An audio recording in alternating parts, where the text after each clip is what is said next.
na yung effect daw nung pag-alis ng zero subsidy ay parang yung pong pagbabayad dun sa mga indigent nating kababayan, mga PWD, mga senior citizen, yun pong mga hindi kayang magbayad, ay parang ipinapasa sa mga regular members. No?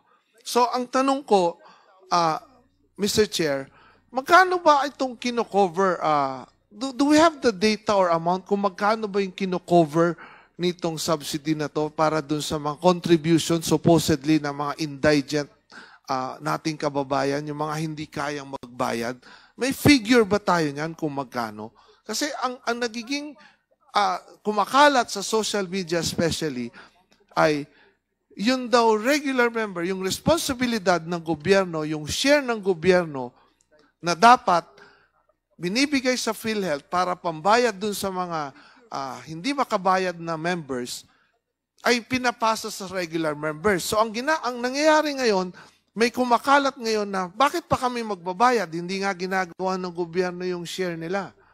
No? Hindi na rin kami magbabayad ng regular members. Kasi kahit naman hindi kami magbayad, member pa rin kami. No? So, yun po yung kumakalat. Kaya gusto pong malinawan ito, Mr. Chair. Mr. Chair? Yeah. Yes, please, yeah. Congressman Ledesma.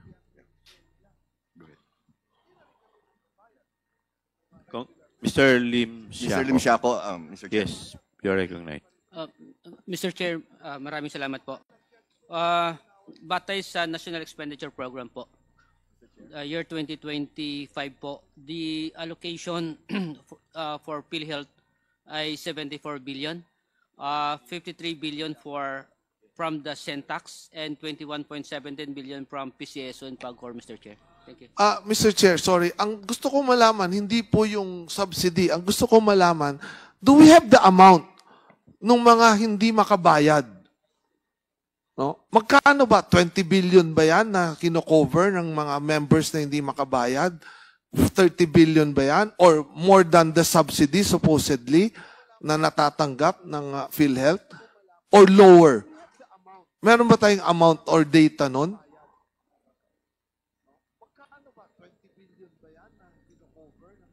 Mr. Chair. I think ang tanong po yata ni Congressman Wilbert Lee, parang ang gusto niyang ipunto, merong mga nagbabayad, tapos merong mga hindi nagbabayad. Ang punto niya yata, kung ito bang mga hindi nagbabayad, ito ba daw yung kino-cover ng government subsidy?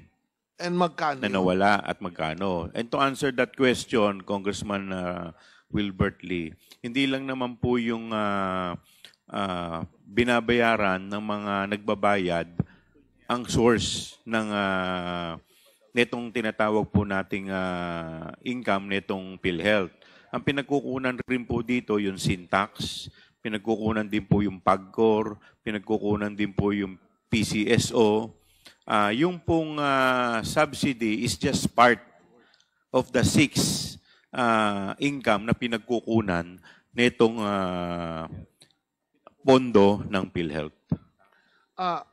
Mr. Chair, ang gusto ko actually malaman is, magkano ba yung kailangan mong i-cover or ng PhilHealth doon sa mga members na hindi nakakabayad ng contribution?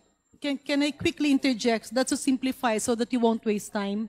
I believe the question is, how much is the premium needed for indirect contributors? Yes, yun actually. Please respond. Maraming salamat, Mr. Chair. The proposal of PhilHealth for year 2025, nasa 150 billion, Mr. Chair, for the indirect contributors. Maraming salamat. Mr. Chair, not the proposal. How much is the actual needed? Balik tayo, ilan ba yung indigent, ilan yung 4Ps, ilan yung seniors na hindi currently enrolled? Those mandated by law na yung premium ay babayaran ng gobyerno. Times how much? Is that 5,000? And then that's the total amount para matapos na po. Mr. Chair, I think, ma'am, I think that's that's the right number po. Is it not? It's around 70 to 80 billion. No, Kasi yung ibang seniors enrolled na sila, tapos may mga namatay. The computation, I think, is around 70 to 80 billion, Mr. Chair. Mr. Chair, Ang problema dun sa 150 million is maraming double counting. Kaya natin ni-reject yung 150 million computation. Tinignan na po namin ni Kong Janet yung computation na 150 million. So mas maganda siguro, ibigay na lang yung per head na premium. I think it's 4,800 per head for seniors. Tama po ba?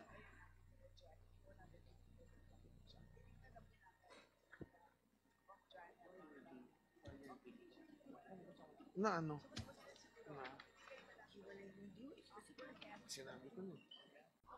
Mayroon po nung commitment nung October, nung November, ngayon December, mayroong commitment. Yung board meeting po kagabi, hindi rin po lahat na cover yung commitment. So ang gusto ko lang malaman dito, Mr. Chair, what is the reason ba talaga? Because when this commitment letter was signed, napag-usapan po ito, before ito pinirmahan, na kaya po itong gawin.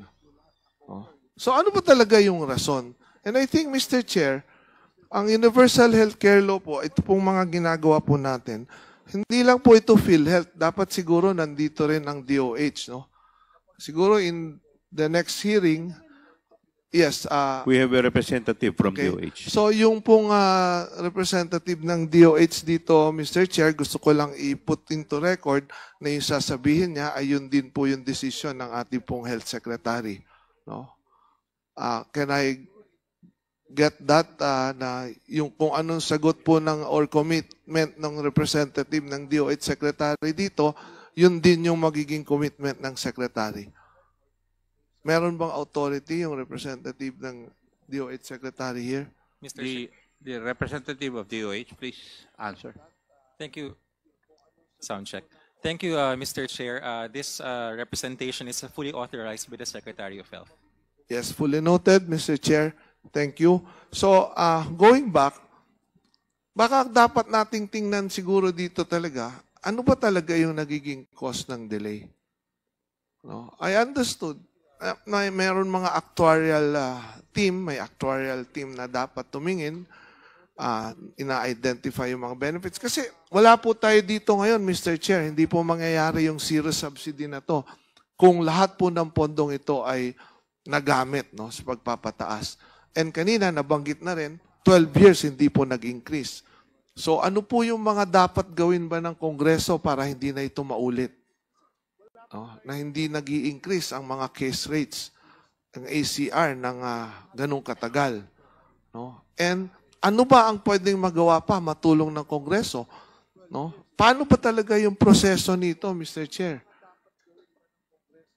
Kasi napofocus po tayo doon sa pondo, sa lahat. Siguro dapat nating tingnan dito, paano ba talaga ito masisiguro natin na magamit na talaga ito? Ano ba yung paraan na kayang gawin ng Kongreso para masiguro na itong mga pondong ito ay talagang magamit? Mr. Chair.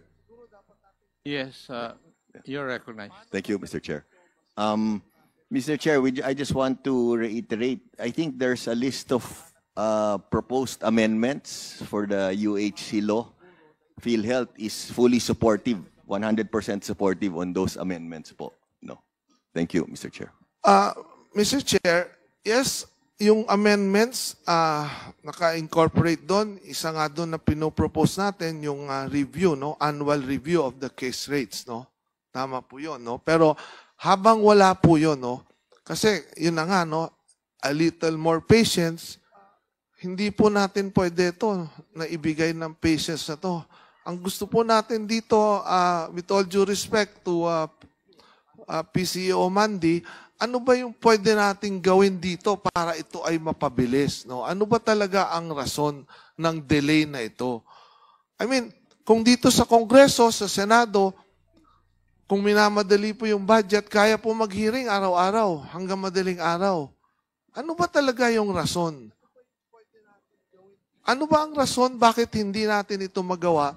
Dahil sabi ko nga, minuto ho, dito habang nag-hearing tayo rito, meron ho tayong kababayang namamatay. Dahil ayaw magpadala sa ospital, dahil walang pambayad, mangungutang. mababaon sa kahirap, malulugmok lalo sa kahirapan. So, hindi ba natin ito lahat nararamdaman? I mean, yes, with all due respect, again, sinasabi mo, PCO, Mandy, DOH, we're going into that, magiging agresibo tayo. Kailan ba ito talaga mangyayari? Is next year, another year, 2 years? Pwede ba natin sabihin, maghintay muna, moratorium muna yung pagkakasakit? Pwede ba natin sabihin sa ating mga kababayan na antayin ninyo, wag muna kayong magpapa-opera sa puso. Antayin ninyo, dahil yung pong sasagutin sa cancer, malapit na. Wag muna kayong magpapagamot kung may cancer kayo. Pwede ba natin sabihin yun? Yun po yung gusto ko malaman, Mr. Chair, kung ano ba talaga yung plano dito. And I've asked DOH, and DOH have committed that na noong October, bibigyan tayo ng plano kung paano mapapababa yung out-of-pocket expenses. Wala pong nangyari. Humingi rin po tayo ng report kung bakit walang gamot lagi sa ospital. Wala pong nangyari. Tapos nalaman natin, meron palang 11 billion na nag-expire. I mean, Mr. Chair, ang gusto ko po malaman ngayon from the DOH and PhilHealth, itong sinasabi po ni President Mandy na on the way, kailangan po magkaroon tayo ng plano and timeline dito. Definite na plano and timeline. Isa-segue ko lang, Mr. Chair. Napag-usapan kasi yung reserve funds 2 years. Correct me if I'm wrong. Itong reserve funds, hindi natin ito pwedeng galawin. 280 billion. Am I correct? Yes po, Your Honor. Okay. Yes po, Mr. Chair. Ang next question ko, after the reserve fund, meron tayong sinasabi na 150 billion excess fund. Am I correct? Yes, Your Honor. Okay. Excess funds meaning to say, hindi nagagamit ito. Okay? Kasi I would not want to call it excess fund. I would want to call it unused fund. No? Kasi ito bang excess fund o 150 billion na to, pwede ba itong magamit para dito sa mga benefits? Mr. Chair, Yes, please continue. thank you. Yes, Mr. Pwede Chair. magamit. Pwede magamit po. In fact, sa 2025 po, gagamitin po natin Gagamitin. yan. Yes Okay. po, gagamitin natin. Itong 490 billion or 504 billion na naka-invest, pwede rin ba itong gamitin sa benefits? Yes po. Pwede rin. Yes po. So therefore, 500 plus 150, we have 654 billion pesos na pwedeng gamitin para sa benefits, para bayaran, para mawala yung mga out-of-pocket expenses ng ating mga kababayan. Am I correct? Mr. Chair, just want to make a quick clarification. No? SVP Renet will clarify on the, sorry Mr. Chair, on your last query on the 500 billion. Go ahead, sir. Mr. Chair. Yes, Mr. Lim Siaco. Maraming salamat, Mr. Chair. Mr. Chair, the reserve fund and the surplus of 281 and 150, ang kanyang backup na ito on the part of the asset side na pwede natin gagamitin ay itong investment po natin. Meaning, itong gagamitin natin for year 2025 as mentioned by PCO Monday na 150 billion, ang kanyang katumbas na pera na gagamitin natin pambayad sa benepisyo ay itong nasa investment po natin. That lalabas ang investment na ito, lalabas itong pondo na ito pambayad sa mga benepisyo na babayaran po natin from the source of fund na surplus and the contribution estimated for the year 2025, Mr. Chair. So hindi po natin siya i-add up po. Thank you po, Mr. Chair. For clarification lang, no, Mr. Chair. Gusto ko lang malaman, magkano talaga ang pondo na pwede nating gamitin sa pagpapalawak ng mga benepisyong ito? Magkano ba talaga? Kasi ang dami ng figures na lumalabas, no? So nakakalito na. So magkano ba talaga yung pwede nating gamitin, no? I have read kanina or yesterday, na-approve daw ng board na gawing 254 billion, if I'm not mistaken, yung gagastusin for next year. No? So, ang gusto ko malaman, yan na ba talaga ang pera lang na pwede natin gamitin or galawin for next year? Mr. Chair. Please continue. Mr. Chair, maraming salamat po. Ang pera na po pwede natin gamitin para sa year 2025, number one, ito yung excess fund na 150 plus yung estimated na premium collection natin, contribution of 203 billion pesos.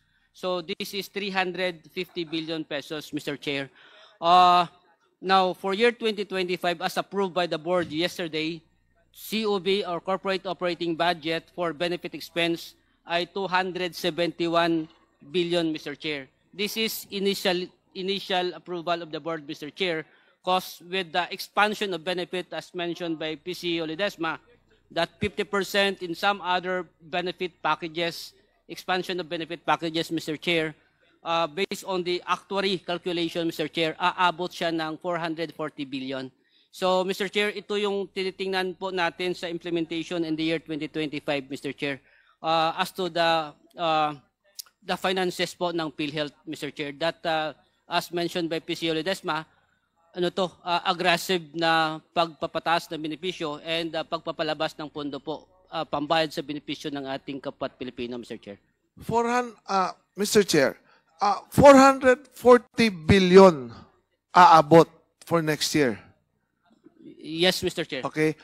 Of which 150 galing sa excess fund, 200 galing sa contribution ng members, 350. So kung 440 yan, may 90 billion. Yung 90 billion kukunin galing sa investment. Mr. Chair, ang 90 billion, Mr. Chair, this is we gonna request from the board for an authority to make use of the reserve fund already. Reserve fund already. Yes, doon na tayo kukuha, ang Mr. Chair. tanong ko, Mr. Chair, yung 504 billion, nasaan yun? Naka-invest pa rin? Mr. Chair, the 504, which is as mentioned by PCO Ledesma, that nasa 489 siya ng November, 489 o 490 billion, Mr. Chair, ay nasa asset side po to. Ito yung gagamitin natin na pambayad. So investment, convert into cash, and pambayad po natin sa benefit payment kung kukulangin tayo sa premium na papasok in the year 2025, Mr. Chair. Okay. So, ito, na nasa investment, with the indulgence of Mr. Chair, medyo ina-absorb ko lang. So, ibig mo sabihin, nasa asset ito. Yes, Mr. Chair. Okay? Paano nasabing nasa asset, naka-invest ito, naka-time deposit? Nasa treasury bills ito. Mr. Chair, again, Can you explain? Sorry. Mr. Chair, the composition of our investment ay nasa general government securities. That's Yes. bulk, more than 75% of our investment. And then we have, as mentioned kanina, we have the time deposit, we have the savings deposit, and we have the corporate bonds, Mr. Chair. Again, the total of this one as of November ay umabot ng 489.5 or nearly 490 billion, Mr. Chair. This is part of the assets of the corporation, Mr. Chair. Both current and non-current asset, Mr. Chair. Yes, pero ang tanong ko, ito, patuloy ba natin itong ilalagay lang sa investment?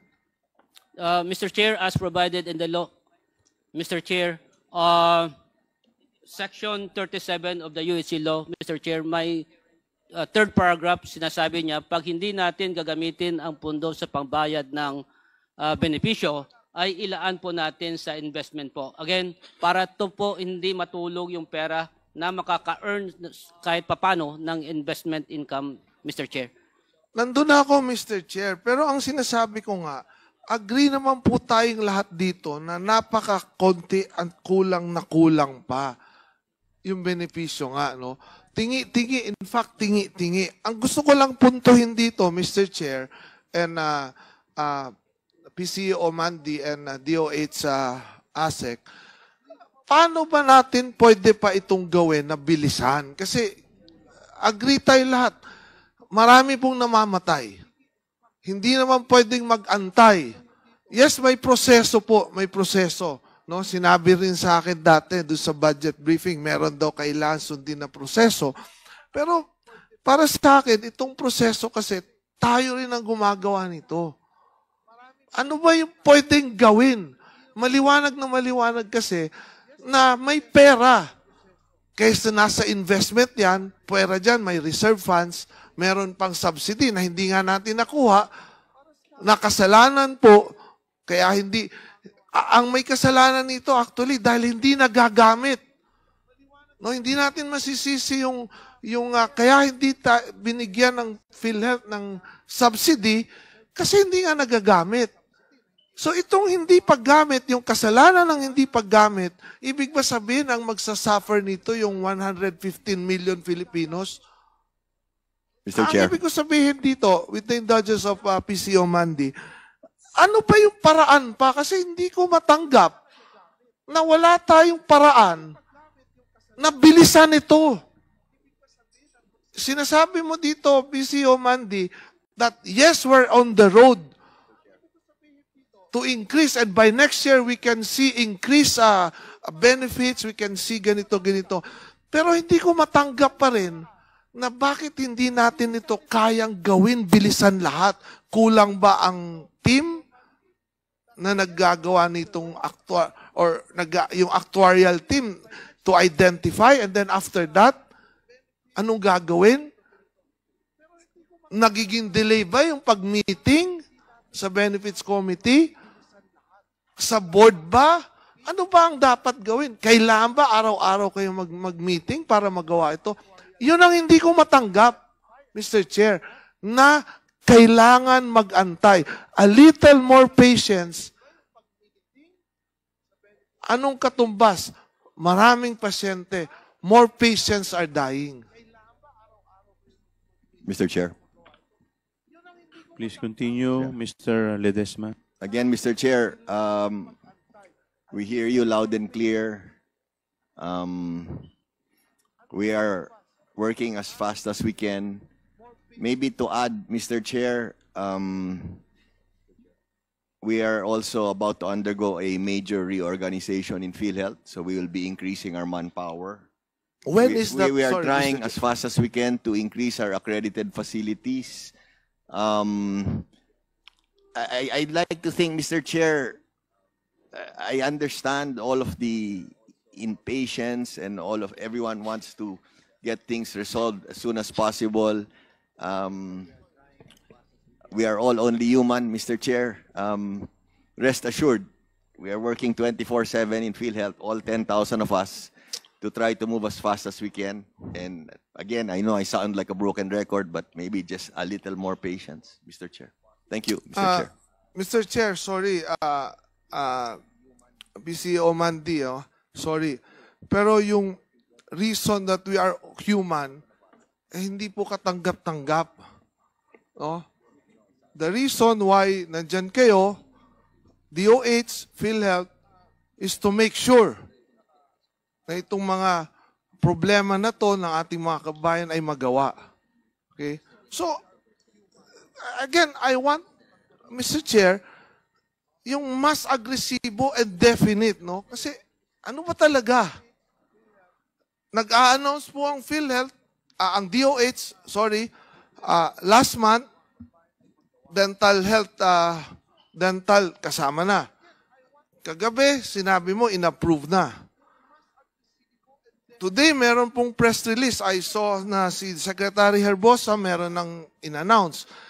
Pero, nakalagay doon, approve na, 50%, ganito. Yung eyeglass, kasama na rin. Yung emergency care and everything. Pero pag tinanong mo actual, kailan ito magiging epektibo? Anong mangyayari dito? Anong sasagutin? Wala pa ng IIR, wala pa ng guidelines, may kailangan pang gawin, whatever, blah, blah, blah. So, kailan ba to? Like, in-announce nyo, yung dental care kasama na. Pero in actuality, hindi natin alam kailan. Sasabihin, maybe by January of next year, maybe by February of next year. Kailan ba talaga ito? Naglolokohan ba tayong lahat dito? Mr. Chair. Thank you, Mr. Chair. Actually, Mr. Chair, before the year ends po, may circular na lahat yan. We will already... So, that's what I want to hear, Mr. Chair. Before the year end, which is December 31, lahat po itong in-announce, including yung na-approve kagabi, meron ng circular ito, pwede nang i-avail. When? Starting January 2025, Mr. Chair. January 1, 2025. Lahat ng in-announce, pwede na. Starting January 2025. Yes, Mr. Chair. Okay. Yung ibang mga na-commit ninyo, like diagnostic scans, cancer treatment, that's a commitment. So, kailan yan mangyayari? Actually, Mr. Chair, we can provide this honorable committee with the complete schedule, including the timetable po by the month. So, iba-iba kasi yung implementation tsaka yung mga circular po. Pero lahat yun, malapit na po kasi approved na po lahat yan eh. We'll provide na lang the committee with the detailed timetable, Mr. Chair, if that's okay. Yes. Thank you, Mr. Chair. Ang next question ko is, ang DOH ba is, ang PhilHealth is under DOH. Tama po ba? It's an attached, Mr. Chair, if I may, it's an attached agency po of the Department of Health po. And the PhilHealth Board po, just for the information of this committee, the PhilHealth Board, it's a 15-member board, 6 are ex officio, chaired by DOH Secretary and vice-chaired by myself, sir. Thank you. Okay. Ano bang ginagawa ng DOH to fast-track ito, Mr. Chair? Kasi gusto ko malaman, what is the role of DOH here? Kasi puro PhilHealth ang binibira natin, no? Sorry to use the word. Gusto ko malaman kasi DOH ang pinaka nasa taas, no? So, yan ang pinaka-mandate dapat. So, gusto ko malaman, what is DOH doing in this case, no? Kasi very obvious. No? Ang tagal. Benefits Committee, Board, ano ba nangyayari? No? Again, Mr. Chair, binabalik ko lang doon sa punto na nakafocus ka tayo sa excess fund, yes, pero ako pinofocus ko, gusto ko mangyayari, kailan ito mabibigay lahat na to? Hindi po mawawala ang problema ng zero subsidy na yan. I can assure you, next year, ganun din uli ang mangyayari niyan kung itong mga perang ito ay nandyan pa rin at hindi po ito magamit at hindi mabababa po dun sa ating mga kababayan may sakit. Dr. Domingo, would you like to respond? Thank you. Thank you, Mr. Chair. Maraming salamat po kay Representative Wilbert Lee sa pagkakataon na ipaliwanag ang proseso ayon sa mga polisiya na nakasulat rin sa ating batas. Sa isang liham na isinumite sa Committee on Appropriations noong September 25, 2024, inilaan na po ng kalihim ng kalusugan ang proseso. PhilHealth was created by law to administer the National Health Insurance Program. Meron pong kapangyarihan ng PhilHealth na gawin ang guidelines para sa mga benepisyo. Nabanggit na po na ito ay pinangungunahan ng Board of Directors na ang chairman ay ang Secretary of Health. May mga kasama rin tayong cabinet secretaries at appointive directors. Ang Board of Directors ay responsable para sa polisiya, monitoring at oversight. Ang Secretary of Health ay hindi nakakaboto sa board ayon na rin sa batas. Mayroong Pangulo at Chief Executive Officer ang PhilHealth na siya ring miyembro ng Board of Directors at siya ring Vice Chairperson ng Board of Directors. Tama po si Congressman Lee na mayroong Benefits Committee ang PhilHealth as part of the board na siyang tumitingin at sumisiyasat sa mga proposal para sa benepisyo. Ang PCEO ang siyang responsable para sa general conduct of the operations, pagkilos, and management functions pamamahala ng PhilHealth. Ang management ng PhilHealth ang gumagawa ng benefit plan at ang benefit policy documents ng korporasyon. Meron itong clearinghouse function para sa mga bagay-bagay na siyang isinasangguni ng Executive Committee para aprubahan ng Board and Bank or ng mga komite nito tulad ng BENCOM. Ang PCEO at ang EXECOM ay nangangasiwa sa isang health finance policy sector na dating tinawag na Health Finance Policy Research Department na may tungkulin na tignan, periodically review ang mga fees, charges, compensation rates, capitation rates, medical standards, health outcomes, at ang kasiyahan ng mga miyembro ng